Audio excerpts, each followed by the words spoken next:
In the vast, silent darkness of the galaxy, a meeting of power unfolded. The alien coalition, comprised of ancient empires whose dominance spanned millennia, convened in orbit around the crimson dwarf star Chloreth. Their leaders, scaled, feathered, and amorphous alike, spoke in condescending tones of Earth, dismissing the humans as overly diplomatic, naive, and inconsequential. "They talk peace," hissed Elder Xortak, his mandibles clicking. "But their refusal to share their advancements reeks of arrogance. Let this insolence end today." With unanimous agreement, the order was given: Earth would be crushed. Its resources, planets, and people would serve the greater galactic good. The coalition believed their combined might would snuff out humanity in days. After all, how could a young, scattered species stand against fleets honed by eons of conquest? The fleets gathered in the Sol system, a breathtaking display of alien power, thousands of warships with weapons capable of reducing moons to dust. The first salvo targeted Mars. Pulses of plasma and kinetic strikes turned human settlements to molten craters. Millions died in the opening hours, their screams drowned in the vacuum of space. Earth's transmissions fell silent. The coalition commanders interpreted this as fear. They didn't realize it was something else entirely. On Earth, humanity watched the destruction of Mars in collective horror. The images of obliterated colonies spread like wildfire, igniting grief and fury in equal measure. A global broadcast was made from the United Nations headquarters.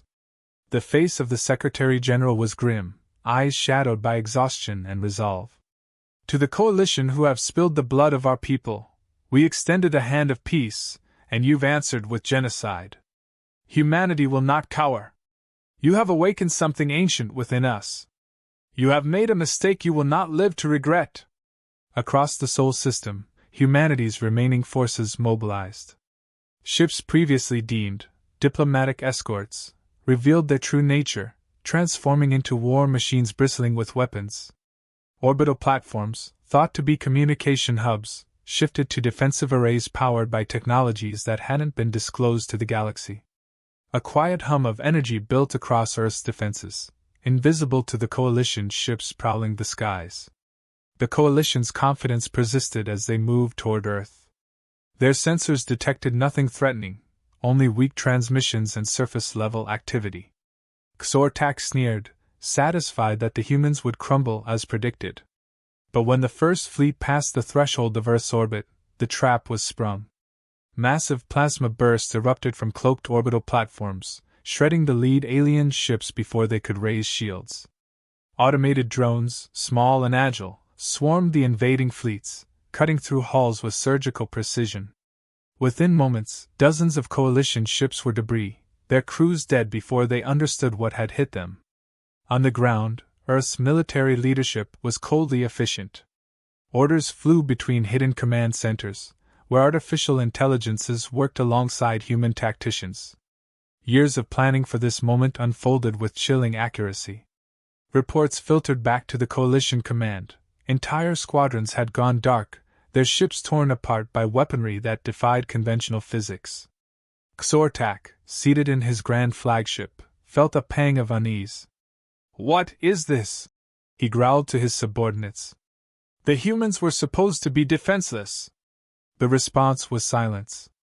For the first time in centuries, the coalition faced an enemy they hadn't fully understood. An enemy that had been playing possum while preparing for this exact moment. Earth's leaders had long foreseen the galaxy's greed and paranoia. Diplomacy was a mask. Beneath it, humanity had quietly developed technologies that pushed the boundaries of ethics and safety. Weapons once banned, projects shelved out of moral dilemmas, these were now deployed without hesitation.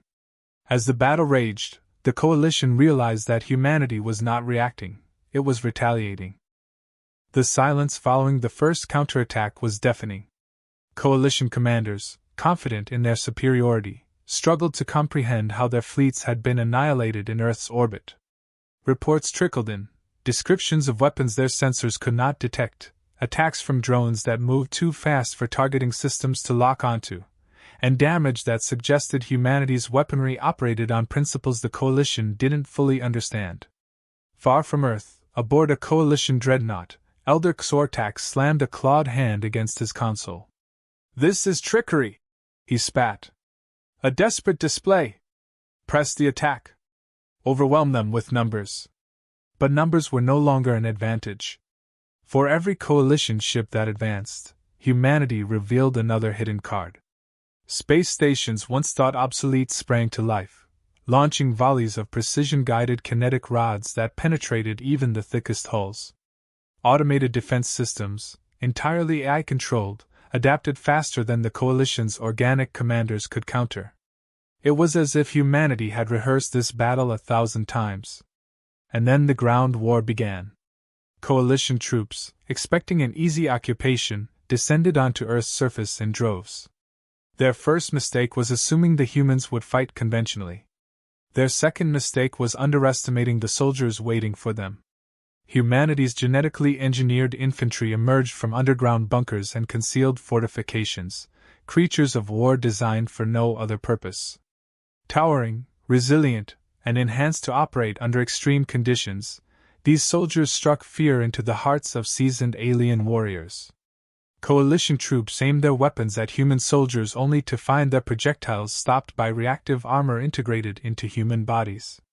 The genetically modified humans moved with precision, tearing through enemy lines with a combination of brute strength and unrelenting discipline. Even Earth's unmodified population fought back, using tactics so unorthodox the coalition troops couldn't keep up. Ambushes, guerrilla warfare, and improvised weapons turned every city and forest into a death trap. Farmers wielded drones capable of delivering lethal payloads, and children used repurposed communication devices to scramble enemy frequencies. The coalition commanders, so used to straightforward conquests, were unprepared for the chaos humanity thrived in. Above the planet, humanity's space fleets demonstrated capabilities far beyond what the coalition's intelligence had reported. Ships that had once been dismissed as cargo haulers unfolded into multi-layered weapons platforms, bristling with railguns, plasma cannons, and energy shields. But the true terror came from the unmanned vessels. Artificial intelligence-controlled ships operated in perfect harmony, outmaneuvering entire squadrons with ease. They executed strategies humans hadn't even taught them, adaptive learning algorithms designed for this exact scenario. As the coalition scrambled to regroup, another revelation shook their confidence. Humanity's weaponry didn't just target their ships, it attacked their supply chains and logistics. Hyperlanes used to transport reinforcements collapsed under sudden disruptions, a result of quantum destabilizers humanity had never disclosed to the galactic community. Coalition commanders stared in disbelief as their reinforcements failed to arrive, stranded in distant systems. Meanwhile, Earth's orbital defenses continued to dismantle the Coalition's fleet. Each strike was surgical, crippling command ships and leaving the rest of the armada in disarray. When the Coalition attempted to retaliate with their most advanced weapons, they found themselves facing countermeasures that seemed almost anticipatory. It was as if humanity knew their every move before they made it. Amid the chaos, whispers began to spread among the alien forces. Humanity's strength wasn't just technological, it was psychological. They fought not as a species clinging to survival but as a predator defending its territory. The coalition soldiers who survived engagements reported seeing Earth's forces smile during battle, an expression the aliens found deeply unsettling. By the end of the second day, the coalition realized they were losing. And for the first time in centuries, they faced a question they had never considered: what if humanity had always been stronger than them, but simply chose not to show it? The coalition's confidence shattered as humanity pressed its advantage, revealing not just the depth of their preparation but their mastery of unconventional warfare. For the first time, alien leaders faced an enemy that didn't play by their rules. Humanity didn't seek to merely defend Earth. They sought to dismantle the coalition entirely. Across the galaxy, human fleets emerged from hidden colonies and fortified outposts long thought to be mere exploration sites. These were no ordinary fleets. Their ships moved like shadows, their presence undetectable until it was too late. Entire coalition supply lines were severed, their outposts falling silent as humanity struck with precision and ruthlessness. Coalition forces, once so eager to conquer, now found themselves scrambling to protect their own territory. At the heart of humanity's strategy was a weapon so controversial it had been shelved for decades: the Singularity Array. The Coalition scientists couldn't even comprehend its workings. They only saw the effects: entire ships disappearing into voids of space, their matter seemingly unmade. Attempts to analyze the weapon's use led to failure after failure. It was unlike anything the galaxy had ever encountered, operating on principles they had no framework to understand. But it wasn't just weapons that turned the tide. Humanity waged war on every front, including the psychological. Coalition communications were hijacked with messages in every alien language, stark warnings accompanied by chilling visuals of Earth's retaliation. The imagery was precise and deliberate, evidence of destroyed fleets, captured soldiers, and the shattered pride of once mighty empires. For the Coalition troops, morale plummeted. Their enemy was no longer a distant, underestimated species but an omnipresent force capable of reaching into the very fabric of their command structure. Amid the chaos, humanity unveiled another ace: wormhole gate technology. Thought to be theoretical, it allowed human forces to bypass light years of space in an instant. Coalition fleets that retreated to regroup found themselves pursued across the galaxy by an enemy that moved faster than they could. Human ships appeared where they shouldn't, striking without warning before disappearing again. It was no longer a war of fronts, it was a war where no place was safe. Desperation spread among the Coalition ranks.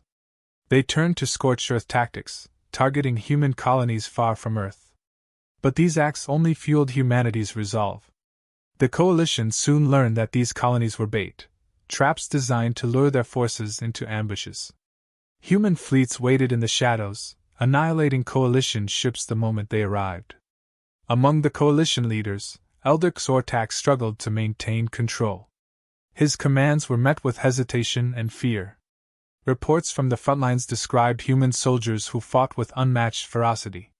They were relentless, adapting to every strategy with frightening speed. Even in defeat, humanity found ways to turn losses into victories, extracting information and laying groundwork for future attacks. In the midst of this chaos, a voice emerged from the Coalition's ranks. Ambassador Ralek, once a staunch critic of humanity, defected. He transmitted a desperate message to Earth, offering intelligence in exchange for protection. Humanity accepted, not out of mercy but strategy. With Ralek's insights, they dismantled key Coalition operations, striking at their heart with surgical precision. The turning point came when humanity made its first major incursion into Coalition territory. The planet Virak, a strategic stronghold, was targeted. Coalition leaders thought it was impenetrable, shielded by powerful energy fields and defended by a fleet of elite warships. Humanity breached it in hours. They didn't rely on brute force. They used subterfuge, hacking into the planet's defense systems and turning them against their own forces. By the time human troops landed, resistance had already crumbled. For the Coalition, this was no longer a war of conquest. It was survival. Humanity wasn't just fighting back. They were dismantling the very foundation of the Coalition's power. What had begun as an invasion had turned into an existential threat, one the Coalition was increasingly powerless to stop. The galaxy watched in awe and terror as the once mighty Coalition fell to pieces under humanity's relentless advance. The Coalition's defeat seemed inevitable, but desperation can birth dangerous decisions. In their final act of defiance, the remaining leaders convened on the planet Ilzara, deep within their core territory. Their decision was unanimous: deploy the Omega Protocol, a forbidden weapon designed to obliterate entire systems. If they could not defeat humanity, they would ensure the galaxy bore witness to their enemy's destruction. But humanity had anticipated this move. Embedded agents, both synthetic and biological, had infiltrated the Coalition long before the war began. These operatives had planted false intelligence, diverted resources, and sowed distrust among the Coalition ranks. By the time the Omega Protocol was activated, humanity already knew its location, schematics, and weaknesses. In a coordinated strike, human fleets breached Ilzara's defenses, slipping through cracks created by internal sabotage. Coalition leaders watched in disbelief as their final weapon was dismantled before it could fire. The Omega Protocol, the last hope of their collective might, was reduced to scrap in a matter of hours. Humanity's response to this act of aggression was swift and unforgiving. They didn't just disable the weapon, they made an example of Ilzara. Orbital bombardments targeted military installations, while precision strikes crippled infrastructure critical to the Coalition's governance. By the end of the assault, Ilzara was a symbol of humanity's wrath, scarred, smoldering, and unrecognizable. As the dust settled, humanity did something unexpected. They paused. Messages were broadcast across the galaxy, translated into every known language. The Secretary-General appeared once more, her expression cold yet composed. To those who sought to destroy us, you have seen the consequences of your actions. Let this be a warning. Humanity does not seek conquest, but we will defend ourselves with everything at our disposal. The choice before you is simple: peace or extinction. The Coalition, fractured and leaderless, had no choice but to capitulate. Treaties were signed in the ruins of Ilzara, marking an end to the war. For the first time in recorded history, humanity dictated the terms. These were not the conditions of a vengeful conqueror but those of a species that understood the stakes. Galactic borders were redrawn, with humanity gaining control of critical trade routes and resources. Former Coalition worlds, now liberated from their oppressive regimes, chose to ally with humanity voluntarily. They had seen the resilience of Earth's people, their ability to unite against impossible odds, and the terrifying ingenuity they wielded. But for humanity, victory came with a cost. The war had revealed their full potential to the galaxy, a strength they had hidden for so long. The veneer of diplomacy and restraint was gone, replaced by the image of a predator capable of devastating entire civilizations. Some alien species viewed humanity with admiration, others with fear, but none with indifference. On Earth, the mood was bittersweet. Cities were rebuilt, and the dead honored, but questions lingered. How far had they gone in their quest for survival? Could the weapons they unleashed ever be put back under lock and key? And most importantly, had humanity crossed a line they could never return from? The Secretary-General addressed these concerns in a final broadcast. We have seen the best and worst of ourselves in this conflict. We defended our home, but we must ensure this power is never used recklessly. Humanity has shown the galaxy our strength, now we must show them our wisdom. The galaxy, forever changed, entered a new era. Humanity stood as a dominant force, not through conquest but through a demonstration of resilience and unity. They became a symbol of hope to the oppressed and a warning to the arrogant. And while the stars still harbored dangers unknown, one truth was clear: humanity was no longer underestimated. They had shed their mask, and the galaxy would never forget what lay beneath.